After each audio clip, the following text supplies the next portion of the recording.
Bayar apa tadi? Pakai KTA ada banyak. Bukan. Banyak kan? Yo, sampai mana mah? Kali nganter dua kali kalau bapak. Ah, emang. Ayo diantar. Jadi imbauannya Pak, bagi masyarakat. Iya Pak, yang mau bikin SIM baru dan apa perpanjangan tapi KTP-nya luar daerah Pak.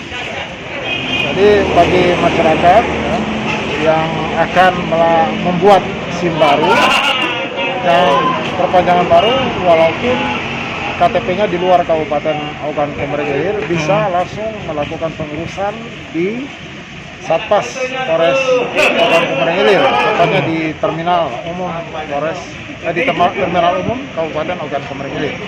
Pak, kalau persyaratannya sendiri sama aja Pak, sama yang KTP-nya di... Persyaratannya sama aja, tidak ada beda. Karena kita udah iktp ya. Oh gitu Pak. Ada lagi?